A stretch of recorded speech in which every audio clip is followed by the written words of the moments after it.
Good morning, everybody. Good morning. My name is Martin Gillespie. I'm privileged to serve as Executive Vice President here at the America First Policy Institute. And we are here to discuss, Josh, an issue you've been at the forefront of for years.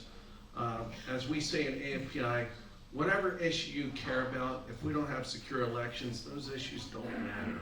Because if the people can't have their voice represented at the ballot box, every other issue we care about, the economy, culture, families, education, national security, they can all be nullified by the improper counting of ballots and some of the disgraceful things we've seen in recent years.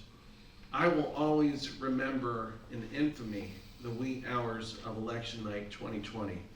And I know each of you here remember that as well. The good news is we made great strides since 2020, and we're going to have a particular focus on North Carolina here this morning.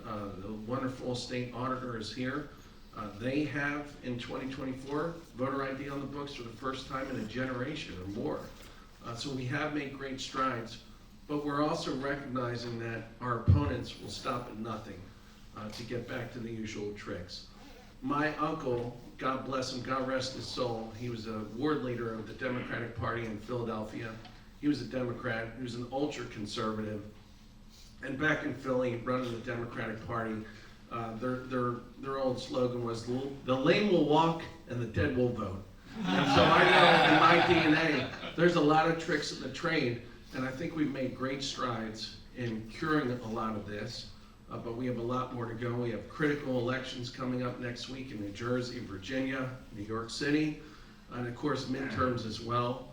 And so we're very happy about the progress that's been made, but there's a lot more to go, and we're going to highlight that today. I'm going to introduce our host today, Hogan Gidley, who very proudly serves as the Vice Chair of Election Integrity here at AFPI.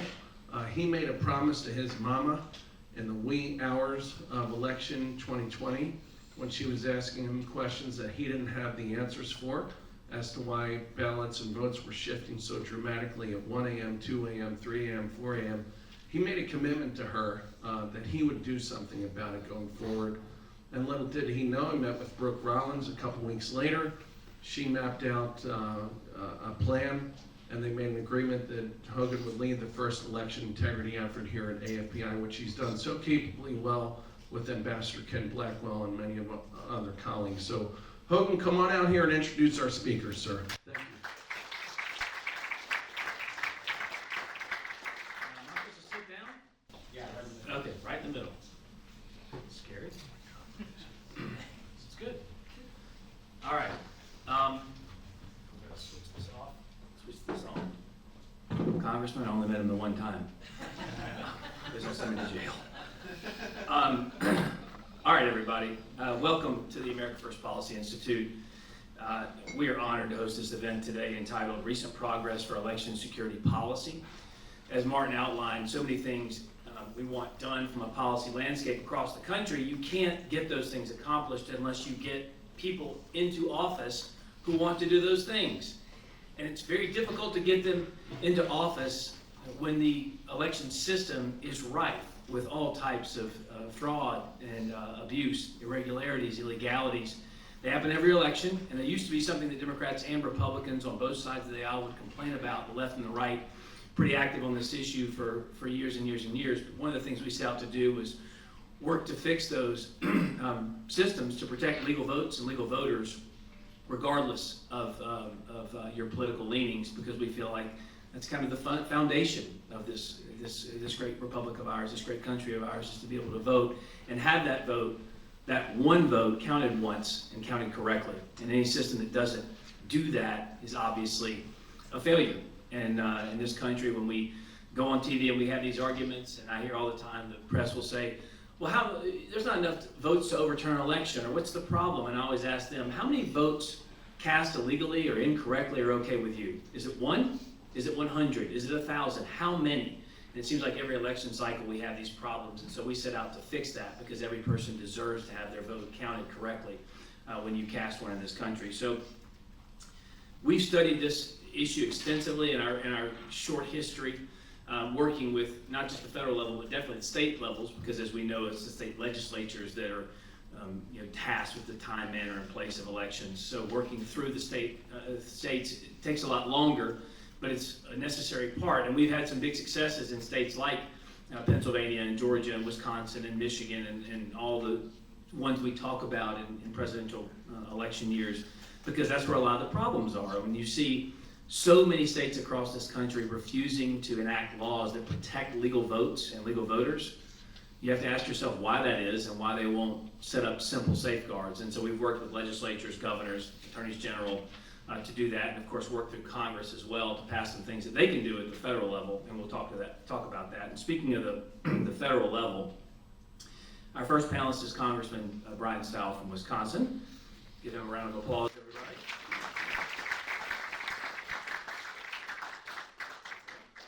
everybody. Congressman Steil is a dedicated advocate for election security, and by the way, Wisconsin's no stranger to problems with elections, so we're expecting you to fix all of this, not just federally, but in the state of Wisconsin as well. No pressure at all. He chairs the House Admin Committee, leading efforts to investigate vulnerabilities with our election system. We'll get to those in short order, but thank you very much for being here today. Our second panelist is Election Assistant Commission Commissioner. Correct. Christy McCormick.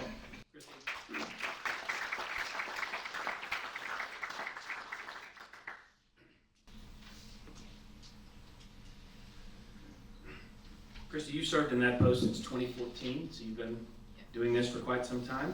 That's good. We need experience in this realm. And prior to your appointment there, you served as a senior trial attorney, also in the voting section of the Civil Rights Division for the Department of Justice. So a lot of weight on your shoulders as well. I'm sure you've seen quite a few things. We'll get to that, but still, you're responsible for investigating and prosecuting violations with federal voting, which is obviously very key, something we're going to continue to unpack today, too. Our third panelist is J. Christian Adams.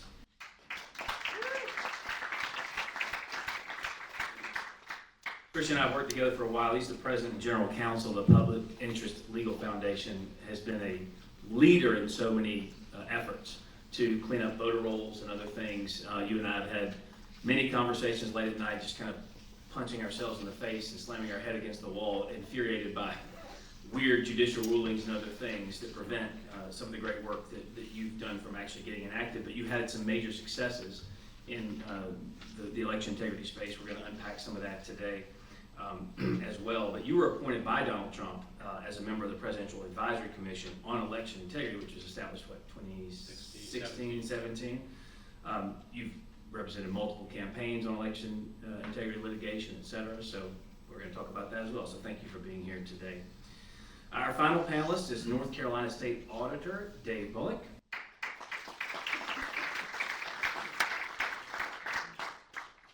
Thank you, Dave. You're the top election official in the state of North Carolina. In the North Carolina legislature, I guess, recently transferred this power and or burden to you. Little known fact, I was actually born in Gastonia, and all my relatives still live in the eastern part of the state, so I'm familiar with North Carolina. So a state that's had some problems for sure over the years with this type of thing. And when Martin mentioned my mother, she called me from Farmville, North Carolina, and said, we got a problem with elections here. I said, what do you mean? And she said, I went to a polling place and I saw these two guys in line voting. And I'll go around and check this every time. She goes, I went to the next polling place and the same two guys were there in line again voting. And I was like, well, I'm not shocked. So again, an easy task for you to clean up the state of North Carolina on that, but we appreciate all your leadership there. I'm going to start with you, Christian, though, because the foundation, I think a lot of this has to do with accurate voter rolls, because if you don't start with clean voter rolls, it becomes a real problem, and there are easy ways to manipulate outcomes and hide bad behavior. And I've noticed some over the years, sometimes, whether this is by accident, by design, laws are often broken. People just don't know sometimes as well, but you've kind of been a leader in this space. So you've worked with Ken Blackwell, who's the chair of the Center for Election Integrity here. I work with as well. He's with you over at PILF in some capacity, but we've seen this administration very active, both with executive orders and some litigation regarding voter rolls. So If you could, talk about the litigation first, and what the DOJ lawsuits are, where they are, and what's going on with those. Right. I'm on. So transparency is a starting point for all election integrity. You have to know what's on the voter rolls, right? If you don't know who's registered and who's not registered, you can't do anything else. So years ago, we started a litigation campaign to try to get this, and this is what the administration's picked up on, is getting the voter rolls. It's been private groups doing this work. We've sued Maine, we've got great decisions in the First Circuit, other circuits around the country to get the voter rolls. Why do you want the voter rolls? People ask. Look, there's always problems on the voter rolls. I like to talk about Rashawn Slade. Some of you have heard the Rashawn Slade story. Rashawn Slade, Pittsburgh voter, was registered 7 times. 7. If I brought it, I could show you all of his forms because we got those through NVRA request.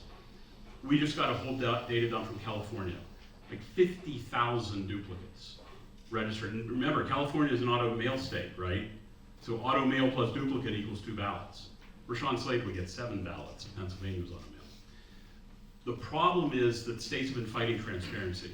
We were just in the Fourth Circuit Court of Appeals last week arguing against South Carolina, a state that shouldn't be fighting us on anything, right? It's one of the most conservative states in the country.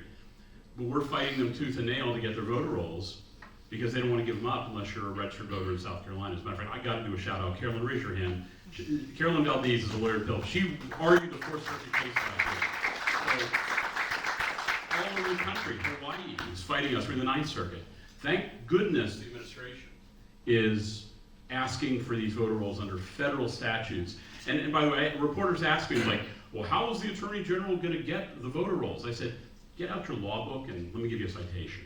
Because there's a citation, and you remember this when we were both at the voting section at DOJ.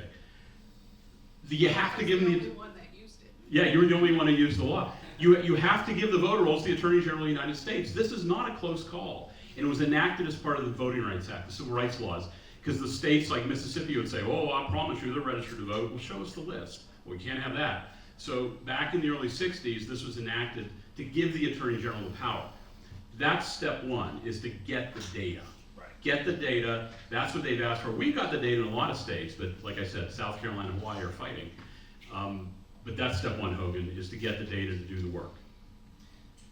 Can you speak to some of what the lawsuits, like where do you think they're actually going to go? Because I know we've been frustrated by this. But. Yeah, look, so here's the deal. Here's how this works. You get the data first. You know, PILF has gotten this data for 10 years. You know, you can look at our website, you'll see all these states with crazy stuff. California's missing dates of birth. Dates of birth. Now you're asking, why is that important to have in the voter roll? Because you don't know when somebody's dead unless you know their date of birth, right? You can't take the data, the commercial data, which I think we're going to get to. Right. Because AFPI just released a report about commercial data. Very important. You take the commercial data of people who died and you look at the voter roll and you see they match, right? You can't remove somebody if you're not sure it's the right person. So DOJ will get the voter rolls with all this data, which is going to be full of garbage, and maybe DOJ can say, hey, you need to fill in these gaps. That's one of the things they have the power to do, is say, these are not good voter rolls, you're not complying with federal law, fill in the gaps, go get the dates of birth. But then what DOJ will have to do after they're through with all the litigation from the left-wing groups, because that's coming, guys. This area is filled with philanthropy to prevent clean elections. Filled with, ACLU has an endowment of close to $1 billion, okay? At least. It's filled with philanthropy. We're in court, when we go to trial sometimes, there's not enough chairs for the other side, for the lawyers. I'm not kidding. They run out of chairs. You at Galveston courtroom in federal court, the left, there weren't enough chairs for the lawyers. The point is DOJ is gonna have to fight this, and they're eventually gonna have to, down the road, bring cases to attack what they found. Your voter rolls are a mess. And that's gonna be a whole second round of hard stuff. Okay, so this is not an overnight solution. And there's really bad court opinions, by the way. The Sixth Circuit Court of Appeals ruled, and there's a cert petition on this right now from PILF. The Sixth Circuit Court of Appeals ruled, listen up, this is a big deal. If you try to clean voter rolls, you're doing enough. That's sort of the case law in the Sixth Circuit. Out of one of our cases, Jocelyn Benson was the defendant. She had 25,000 dead people on the rolls. We knew they were dead because we used commercial data. Well, she argued that if she has a program that's good enough, it doesn't have to be effective. Our argument was the proof is in the pudding. Show us you got the deads off the rolls. Sixth Circuit agreed with her. And so right now, the law in the Sixth Circuit is it doesn't really matter if you have clean rolls or not. And that case is on the cert petition right now to the Supreme Court.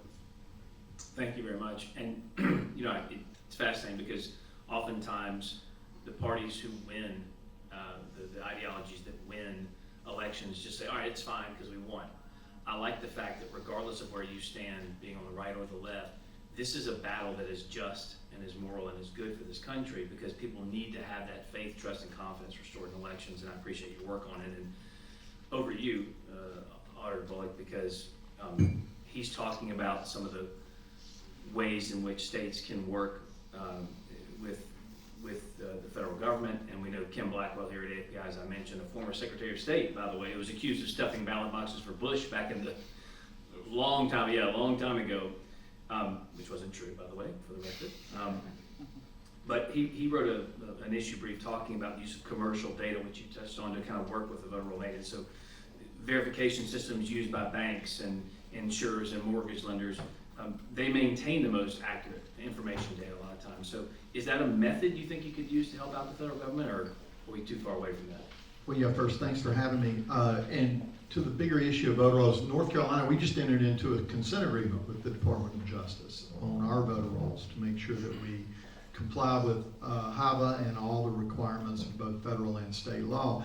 On the voter rolls themselves, and I took this approach and have taken this approach over the last several months since the auditor's office got authority over elections.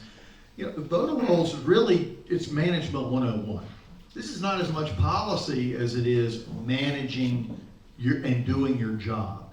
If you're working at an elections office in a county, North Carolina has 100 counties, and you're not running a municipal election or a U.S. Senate election or a governor's election, what are you doing all day if you're not maintaining accurate vote rolls, right? And that's the approach that we're taking from our office. Is it's time to roll up your sleeves, and this is hard work.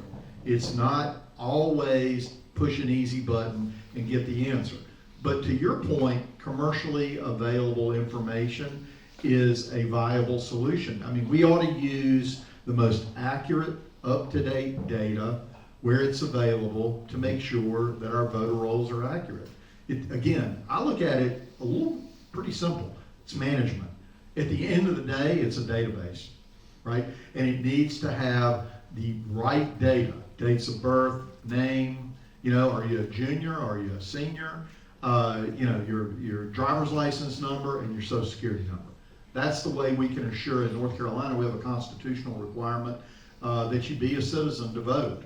And so we view that seriously, and that is part of the maintenance of the data roll. So that's been our effort over the last 4 months since I took over in terms of being the head elections officer in the state of North Carolina. Thank you. One of the first things we did at AFPI was kind of hold some of this information to find out what people thought about it years ago. And everything we polled was pretty much in the low 80s, which was photo identification requirements to vote. By the way, not voter identification. Photo identification was still in the 80s, having ballots returned to election officials by election day, not weeks or months after the fact. But voter rolls was the top at 89% because it just made sense to a lot of people. So I do think that's really the foundation of making something,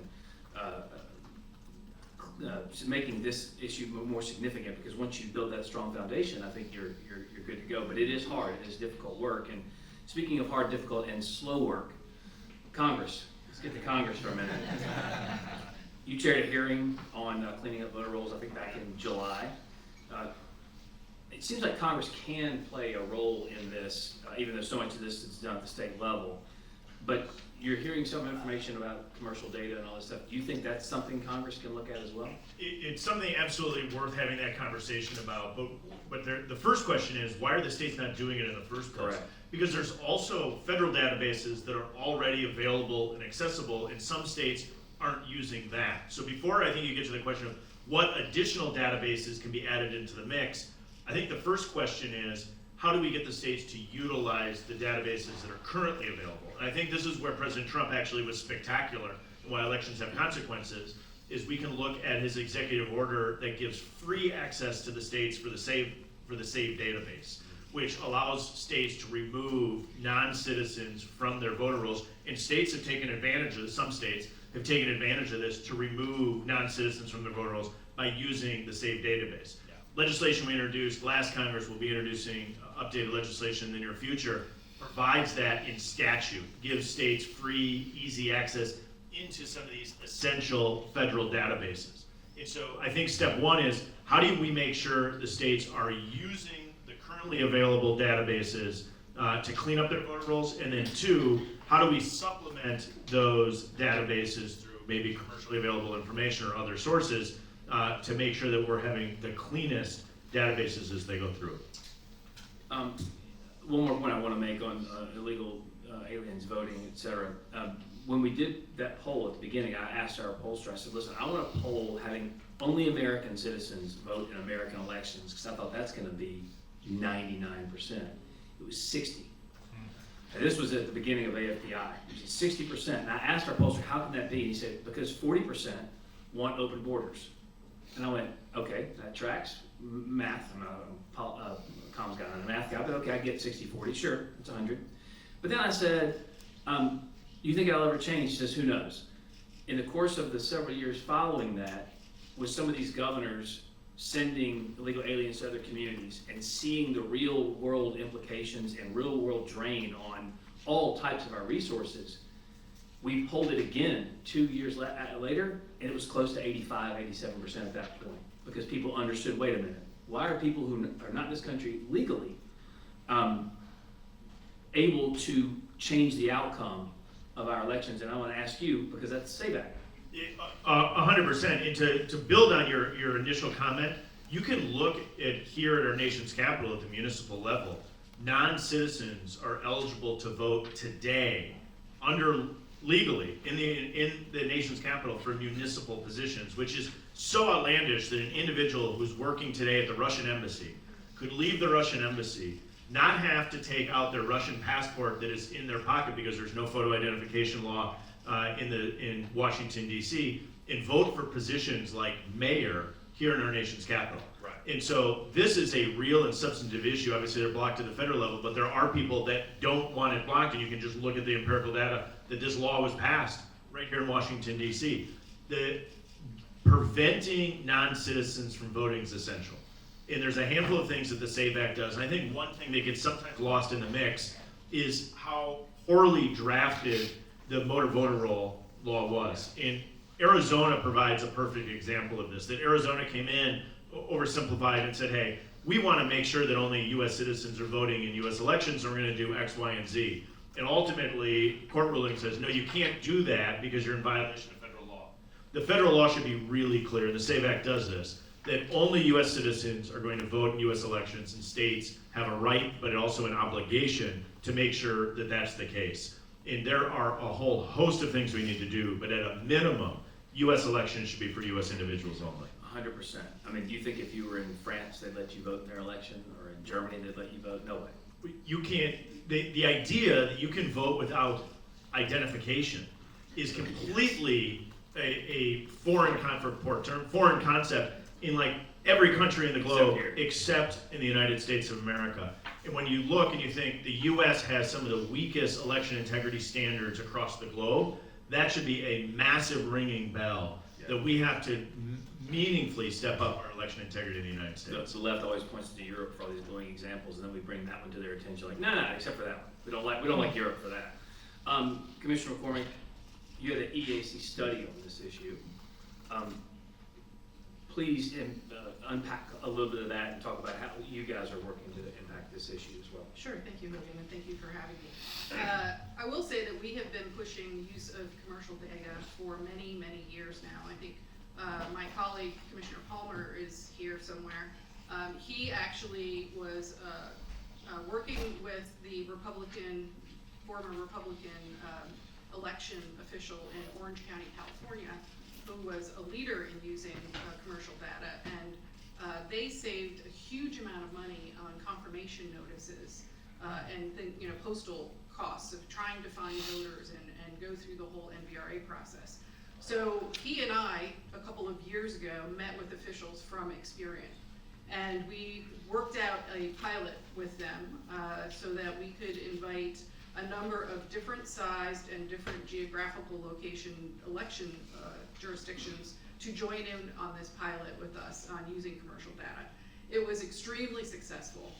A lot of the participants have since signed up to use commercial data. We also did a report on it, a white paper, which we published recently. But this is just one of the things we're trying to do to increase the accuracy of voter rolls. And truly, in my opinion, the easiest way to commit fraud in an election is through voter registration. And I will give you a story from when I was at the Justice Department.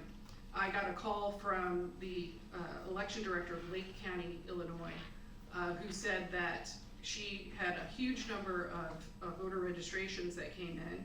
They had the correct last four social, they had, or driver's license numbers, but then they started getting people coming in and saying, this person doesn't live at this address. I don't have, nobody, why are you sending voter cards to me for a person who doesn't live at my address? And then they started doing some research and found out that this was a huge number of false registrations that SEIU had submitted, the union, for the Democrats, and that all of these people had moved out of state. And they had a stolen database that they were using. Now, I brought this to my superiors at the Justice Department. They had no interest at that time in pursuing any kind of action in this case. So I don't know where it all ended up, but you'd only need to provide false registrations to increase the number of ballots that come in. I personally live in California. I just got 7 ballots at my address for the Prop 50 election coming up. Obviously 5 of them aren't me, 1 of them is another family member. But crazy that is happening, but it is. Voter verification is one of the most important things we can do in elections and to maintain election integrity.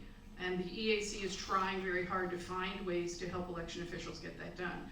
There needs to be a will to do it. We find that a lot of the election officials don't have the will to actually go through and clean up their rolls. We're trying to provide training to those who don't have the ability. We have a vast difference between the larger jurisdictions and the very small jurisdictions in this country in terms of resources and knowledge. So we're trying to do some training and provide some guidance on how to do this. We're trying to update some NVRA guidance. It's difficult because the courts have held all kinds of things on the NVRA, and it's a very, very difficult area to navigate, but we're very interested in fixing that problem. We do have 2 Democrats on our commission who like to throw logs in our way, which I'm sure I'll discuss a little bit more later, but Commissioner Palmer and I are dedicated to election integrity and getting the tools out to make sure that election officials are doing their job and getting these rolls cleaned up. Now, when you got those 5 ballots, did you drop them all in the same voting location, or did you spread them out? I still have I'm them. joking.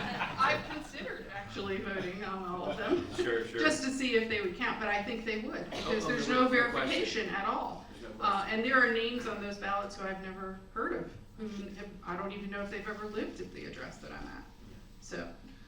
Christian, over to you for a second.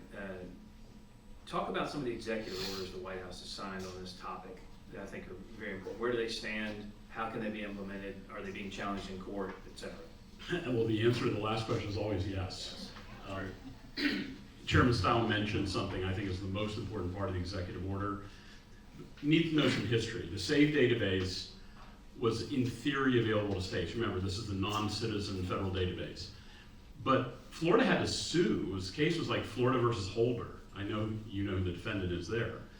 And the Justice Department was not allowing states to use the SAVE database except drip by drip by drip. You would send them one name with an alien number and you'd get it back. And this was going on, actually, Dawn, I think you may have been in Florida at the time when this was happening. And it was useless, but it was in federal statute that you had to make it available to states. The most important thing about that executive order is opening up the SAVE database. It is incredible that it happened, because even during Trump 1, a lot of us were begging DHS, please open up the same database, and it didn't happen. A lot of people were bureaucratic think, right? This is how we've always done it. We can't let you have the information to help you clean voter rolls.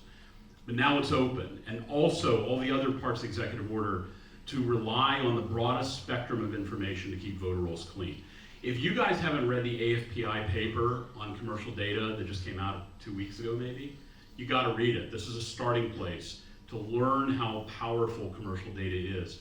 Don Palmer's been talking about this for years, AFPI is talking about it now. If you wanna do real voter roll cleanup, it has to involve commercial data. You can't do it without real data that is the best there is. It'll make a revolution in our elections once it's used. That's what blows me away too, is that private entities, other things, they do it. They know who's here, and for some reason the government can't get it right. But I know the chairman here is going to fix all that. Before we get back to you though, Congressman, asking you a question here, Auditor Boliek. States are on the front lines of this. You guys are working on this very topic in North Carolina. A lot of folks coming to that beautiful state who have no right to be here, et cetera. Are you seeing an uptick in some of these anomalies with people registering to vote that shouldn't or can't? And also, what are you guys doing to kind of take a look at the whole playing field and fix it at the state level?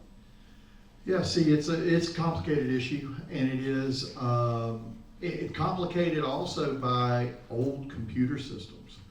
You know, we have legacy computer systems in North Carolina. Our voter system is what I call an all-in-one system. It runs the elections and it keeps the data. It's not necessarily required. You can have a separate database and then a separate system that runs the election as long as they're integrated. So one of the things we've done, in fact, this week, issued a request for information from all parties interested. That's election enthusiasts on the left, election enthusiasts on the right, corporations, government officials, anyone. We're requesting information to modernize our system. I want to take all the information in from anybody and everybody who has an opinion about elections and how the voter rolls should act, what they expect out of their voter system. Then we're going to work with contractors to build our own data system. We feel like it's important for integrity purposes for the state to build and own its own data system. And we're going to move forward with that. That is probably what I think we can do to really help, because that will allow us to integrate with SAVE quickly, easily. And we'll make it AI ready, because we've got to face the fact that artificial intelligence is here. And it's not going to go away. So we've got to be prepared for how we can utilize AI in the future. Whether we utilize it from the flip of the switch or not, we've got to be prepared, because one of the things I've learned as state auditor, and I think this goes to elections, and Congressman, I know you deal with this a lot, it goes with elections across the country, and that is be really careful with the contracts and the commercial agreements that you get into with respect to not only administering elections, but administering any state agency.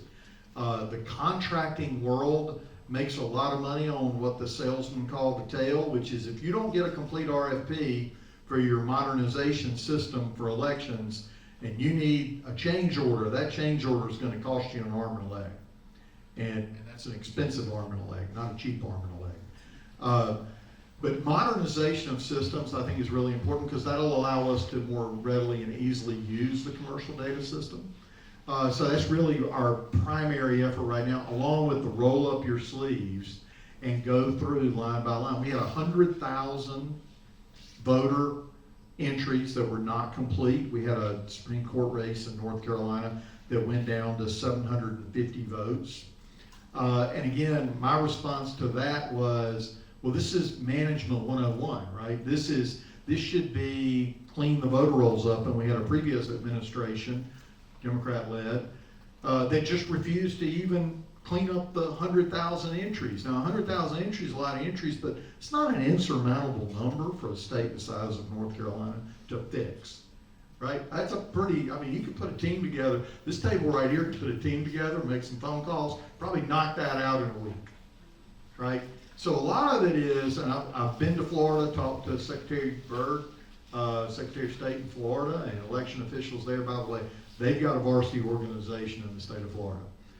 They've got 24 years now since their 2002 election reforms following the infamous hanging chads, and bipartisan, they do it right. I met with a Democrat elections executive down there, and if I'd have videotaped him and played the entire interaction with him for folks in North Carolina, they would have swore this guy was a registered Republican, but he was a registered Democrat, because in Florida, they take this stuff serious, and they do have a varsity organization there.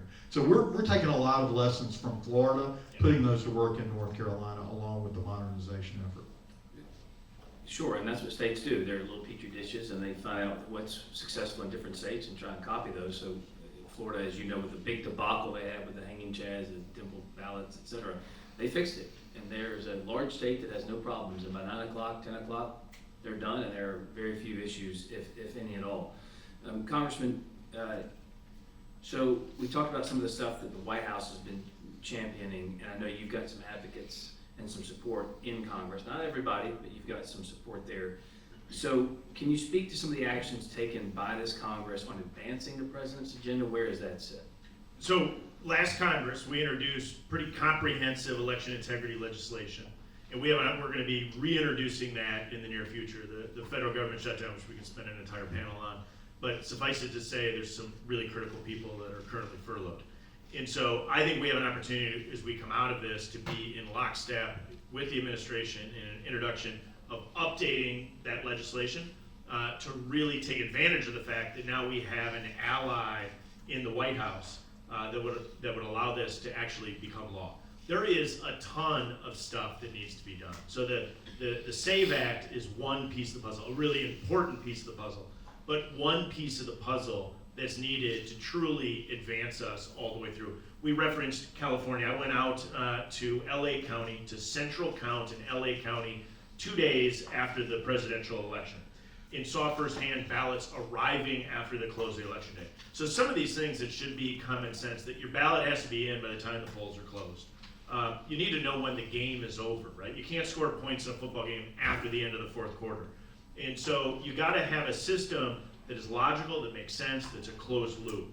And this legislation, I think it should be common sense, is just referenced by the auditor, of this should be common sense. Florida more or less got it right. And you can look at some of the examples that we see in states that have done it. And we have an opportunity to transform the election system in a way that gives people more confidence in it. And I think if we look to the political example, I'd look to the state of Georgia.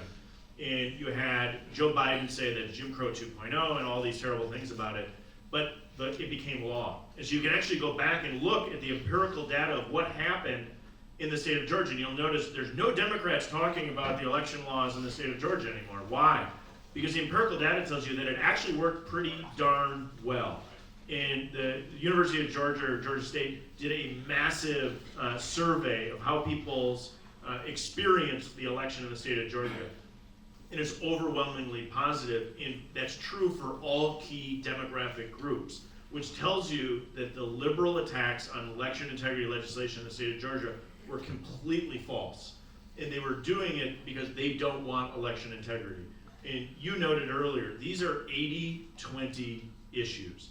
And instead of last Congress where the House passed the SAVE Act to only watch it die as Chuck Schumer led the Senate, we now have an opportunity to move this forward and hold those senators accountable. I think passing out of the House is actually going to be a reasonably easy lift. And I say that knowing that nothing is easy in the House. But we actually have an opportunity to call these votes in the Senate. And some of these are really obvious, common sense reforms that I think some of which will either have an opportunity to pass as we build and understand. That's where groups like AFPI and others are so important at making the American public aware of the issue, that we can drive that through the Senate and get it all the way across the line. Because simply passing something in the House to watch it die in the Senate feels a lot like Model UN.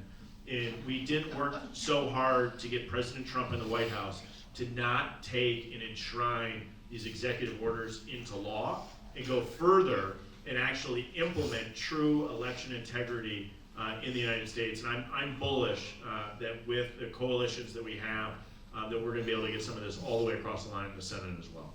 I hope so. You mentioned a word there that I think is so important for this time. First of all, we need to do this quickly because you've got a short window with which to govern, as you know. But also, I think one of the best parts of this administration so far, whether it be on the border, crime, men and women's sports, or election integrity, it's a return to common sense. And people inherently understand the lack of fairness of allowing non-citizens to cast ballots in American elections, all the fraud that goes on, for sure, voter roll cleanup, et cetera. It just makes sense for most people. So I think that is a return, but go ahead. I was just gonna build on it real quick. Think about photo identification. We had this whole debate on the House floor. I go back to Wisconsin, I grab a 6-pack of beer, clerk recognizes me, says, "Hey Bryan, welcome, good to have you back home." I said, "Yep." He says, "I need to see your ID." How many times are you going in there? You said, good to have you back in the store. You're getting something? It was a 6-pack, which was Okay. very regular. And so, in a serious way, right? "Hey Bryan, good to see you," right? And so say hello, and then ask for my ID.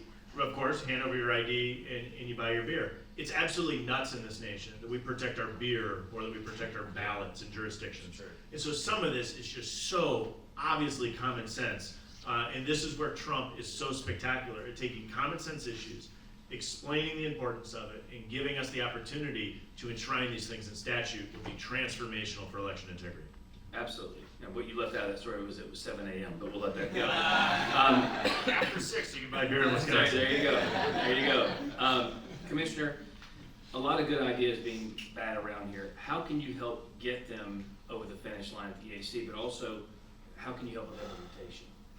So we are implementing the president's EO at the EAC. The Democrats' position is that as an independent agency, we don't have to abide by those EOs, which we historically have abided by every EO that has come from the White House for years.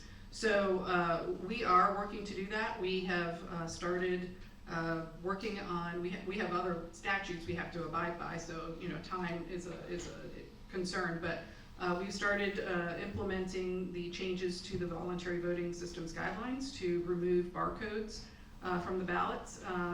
In the president's order, he mentioned that there would be a carve-out for accessibility, but our accessibility experts have told us that even accessibility people don't need to have the barcodes. So we may get rid of them altogether. We are working with our Technical Guidelines Development Committee, which is required, we're required to do that under the Help America Vote Act. We have a number of members of that committee who are resisting us going forward, but we're going to go forward anyway, with or without their recommendations. Then we're also working to, just before the shutdown, we sent out a letter to all the voting system manufacturers, asking them for all of the systems that are no longer in use and are obsolete, because we want to decommission or decertify them in accordance with the president's order. We're also working on, of course, the citizenship question on the federal form.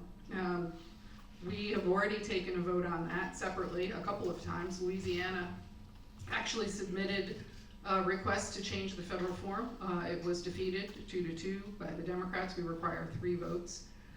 So they defeated that. We also we also did a vote on citizenship requirements, documentary proof of citizenship to the federal form, concurrent to the AFPI petition, which also failed. So I expect that that will also fail when we finally get through all those comments. One of the Democrats wrote, "Well, this is premature. We haven't seen all the comments from the petitions yet." I expect that we'll see a lot of positive comments saying we should implement documentary proof of citizenship.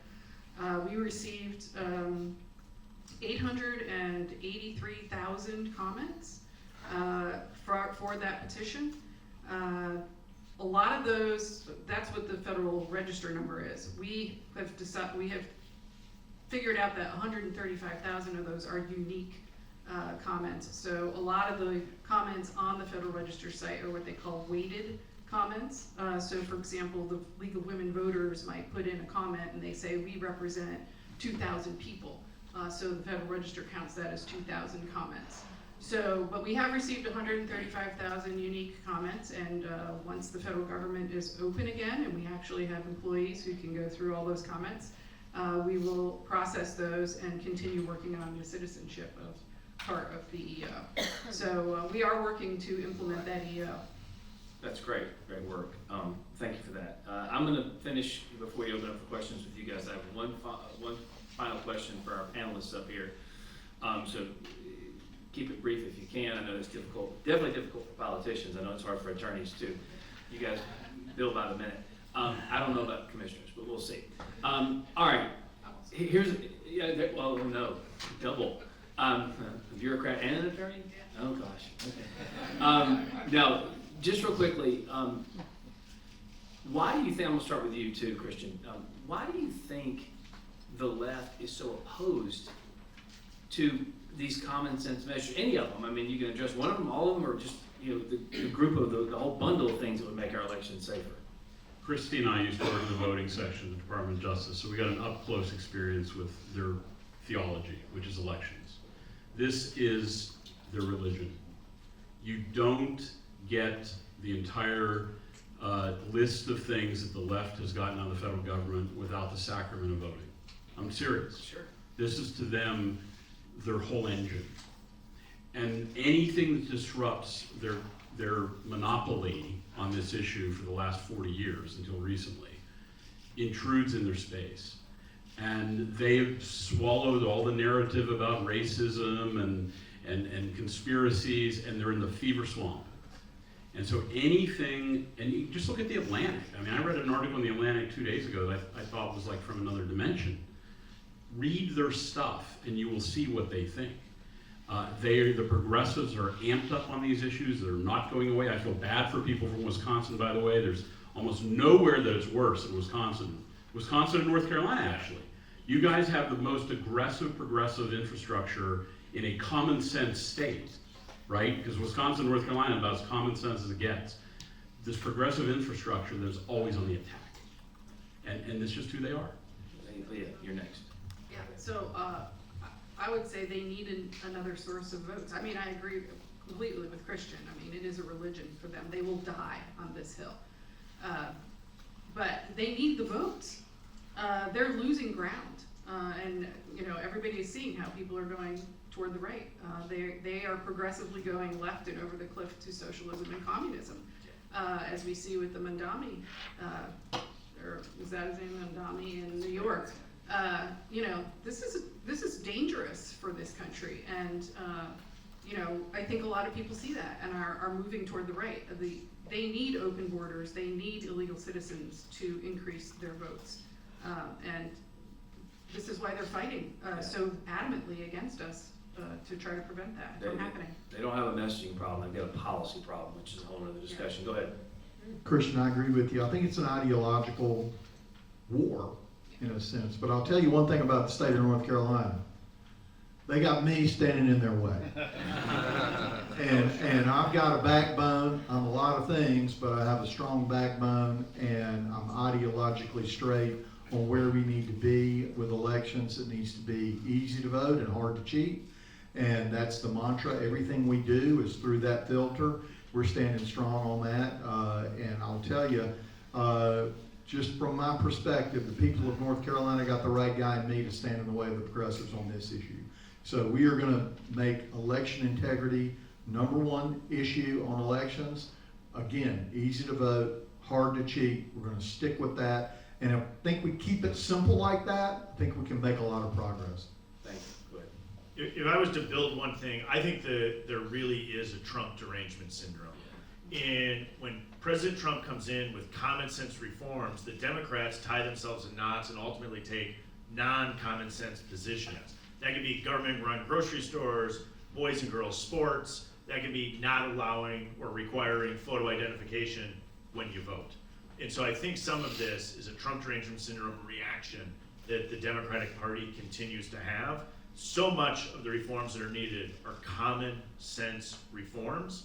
And that's where President Trump, and I think that's where Republicans are, is the common sense party. And we have an opportunity to show that and then deliver on this election integrity agenda.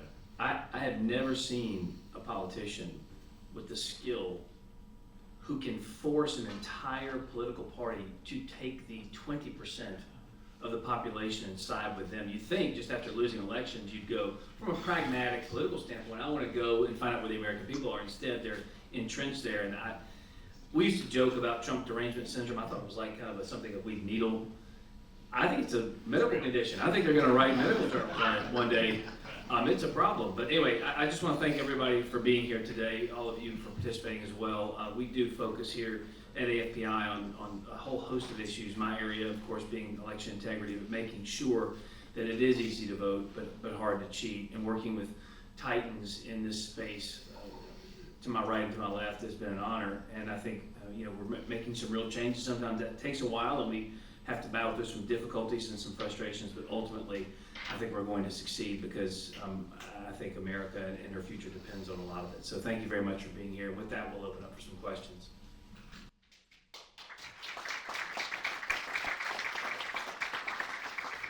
I can always count on Stacy to lead the applause first. Always. Thank you, Stacy. Hi, thank you guys for coming today, and this is kind of an open question to the panel, but it sounds And like... what's your name? Say your sorry. name. I'm Steil, and I'm from the Daily Wire. Okay. But, so it sounds like voting integrity can be compromised whether intent is malicious or not malicious, and it sounds like the bulk of the not malicious is coming from a lack of modernization. And I'm curious, are the states gonna have the most problem with training their workforces, or is it just not having the right data like you all were talking about with commercialization? Let me just comment on the question, but I think some of it is intentionally structural.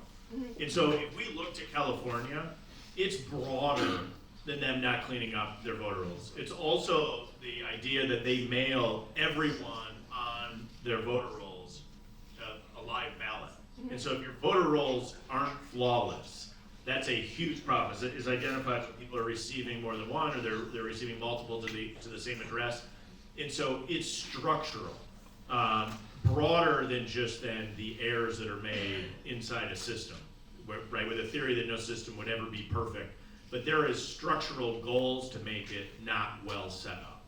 And so this is where the federal law has to come in my opinion, to force these states to abide by common sense reforms, such that your ballot has to be in by the time polls are closed. I mean, we can kind of roll through a bunch of these, but I think that's core. Okay, and one point, Rod, I'd like to make real quickly. Sorry, sir.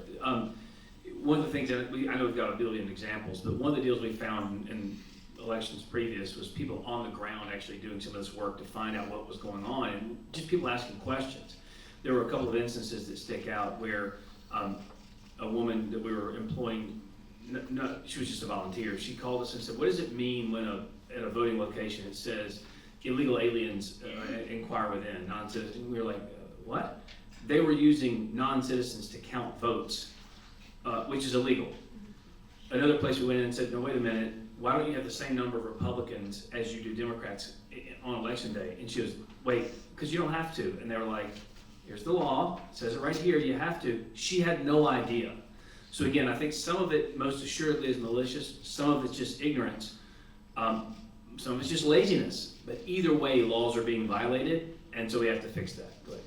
Yeah, and I don't think modernization is a panacea in and of itself. Again, it's roll your sleeves up work, and I'll use our state, North Carolina, as an example. I mentioned it. We had more than 100,000 voter entries that were not complete and not compliant with federal law.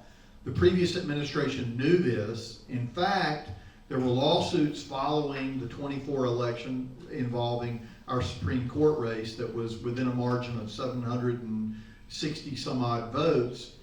They knew then for sure it was hard to feign ignorance when you've been sued on the fact that you have more than 100,000 failed entries. There was nothing managerial preventing the Board of Elections in North Carolina to move from that day forward to clean up those entries, even prior to a ruling on the court case. It was just simply an ideological and a Democrat position that we don't have to do it, so we're not going to do it. They took that approach. The approach that I think needs to be, it's been said here over and over, is a common sense approach of management. why not clean up the voter rolls? I mean, let's comply with the law for sure, and we want to have integrity, and I think that's the best way to have integrity. But for goodness sakes, if we're not running elections at the election board, what are we doing? We ought to be maintaining our voter rolls and making sure that they're accurate. I'll say that there's basically, it's complicated, right? Because you've got human error, which is a problem with training in a lot of places, people who are not knowledgeable about how they are supposed to be running elections, the laws. So training is a big problem. You've got modernization, but that costs a lot of money. And the states are not willing to put that money in. The federal government is not willing to put that money in. The local governments do not have the money to put in. So modernizing elections is very costly and is something we really ought to be looking at. The third thing is intentional, and we know that we do have some intentional attempts to disrupt elections, to interfere with elections, to create fraudulent ballots. We've shown that over and over again through the years. So it's interesting because both the Democrats and the Republicans agreed on a lot of these reforms in the Baker-Carter Commission. They agreed that we ought to have photo ID. They agreed that we needed to clean up the voter rolls. So, you know, that was 20 years ago. The Democrats have moved far left of that position that President Carter took on that commission. So, you know, I don't know what they're thinking, but again, it is a religion for them, and they will not give up on any of these points. Question, ma'am? In the back?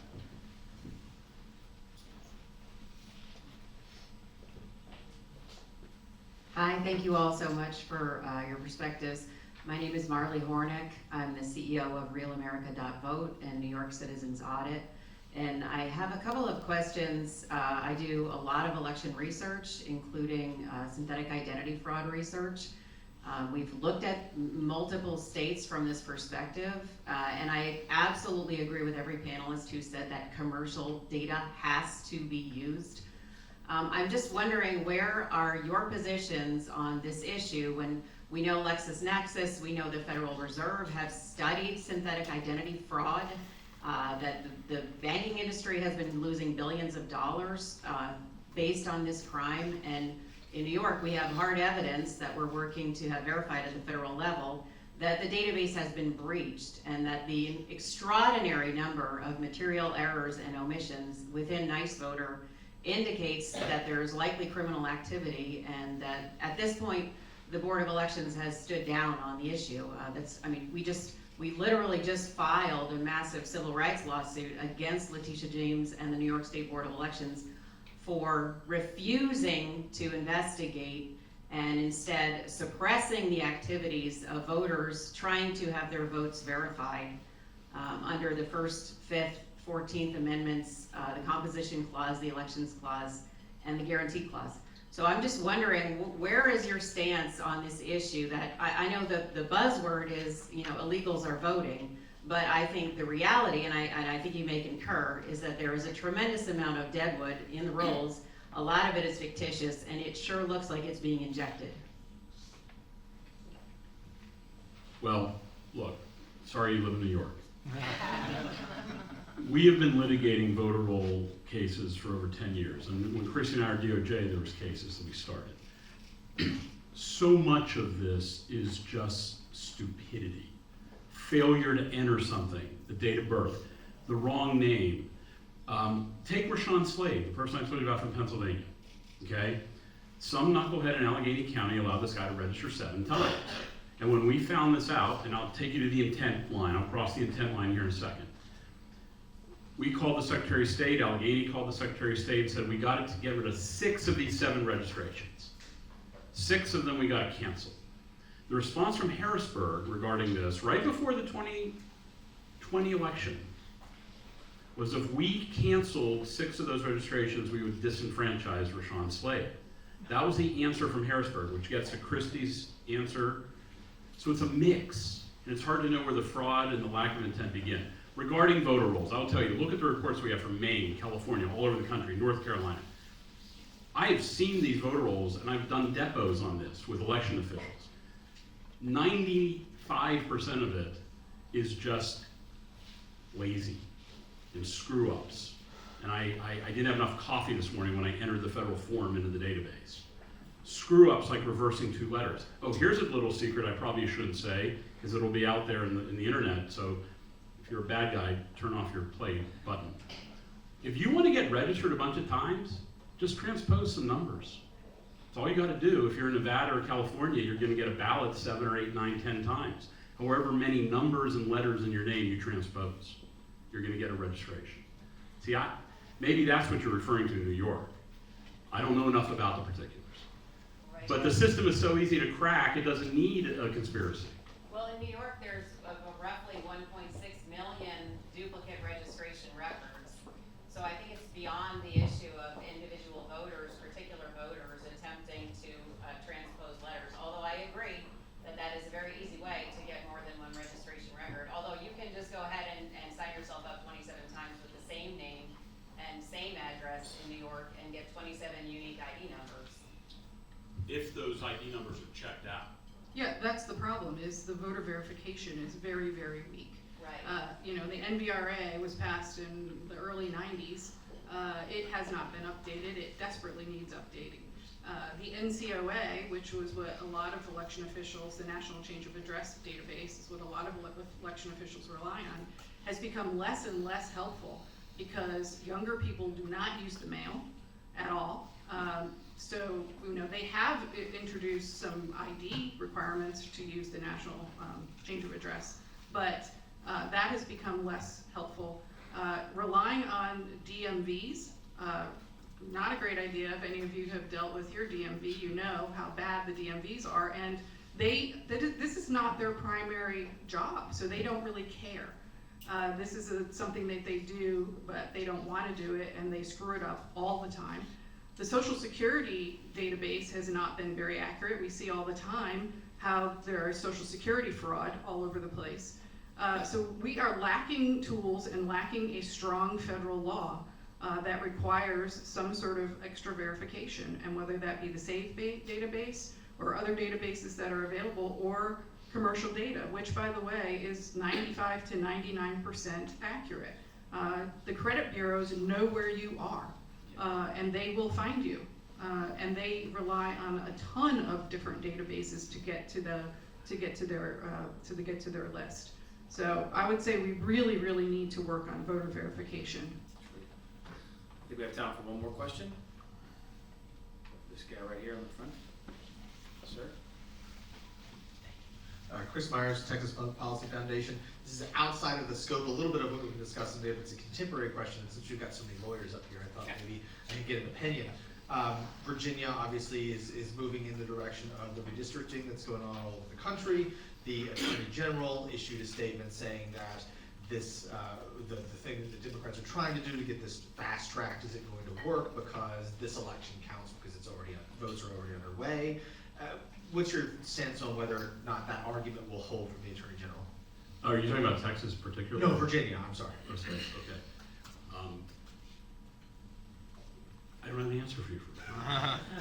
I thought you were asking about Texas. No, I apologize. Yeah, no, I'm with Texas Public Policy, and we own redistricting in Texas, but you know, as this kind of continues to play out, different politics are going to maneuver in different ways, and this is just the one that's playing out in Virginia across the river. So there's some huge redistricting issues percolating right now. In fact, there's a case we're waiting on a decision on, Louisiana versus Calais. I just argued in the Fifth Circuit, was it yesterday or the day before? I've lost track. 2 days ago on a Texas redistricting issue. I represent Tarrant County. And the issue there is, can you do a partisan redistrict? Solely based on partisan issues. That's before the Fifth Circuit right now. I expect an opinion on Friday.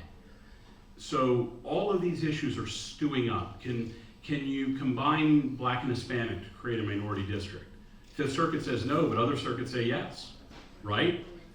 That's coalition districts. It may get to the Supreme Court. So the redistricting question is front and center. It's going to determine the outcome of Congress. Actually, the Texas issue that I argued on Monday may determine the outcome of Congress, because the issue there is, can you just do a nakedly partisan redistrict? That's what's before the Fifth Circuit. And we say yes. The liberal groups say no, because they love to bring lawsuits to challenge redistricting, no matter where it is. Such tight margins in Congress, it really matters. Virginia, they have this ridiculous independent redistricting commission, because anybody who knows about this area knows there is no such thing as an independent redistricting commission. It's always dominated by bureaucratic Democrats, because you can't get enough talent. There's not enough talent on our side to do draw lines.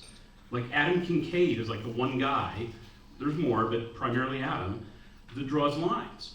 And so those guys have a whole stable of bureaucrat, former, esteemed DOJ lawyers and so forth to manipulate the system of redistricting. And our side has like tiny little people fighting them. And that's the problem. And so Virginia is a perfect example of how it gets off the rails with a so-called independent redistricting commission that's not independent. Well, thank you very much. Thanks to each of our panelists. Thank you guys for attending today, and I hope we worked out. I don't know if we made it better or worse. The fears are more or less, but we're working to make sure that this country goes in the right direction and that we have free, fair, and honest elections. So thank you very much, everybody. I really appreciate it.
She was gonna go to that one.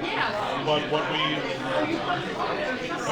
went ahead with, but it was just too much fantasy. So Keisha just and we said we're gonna come back and do something at AFPI.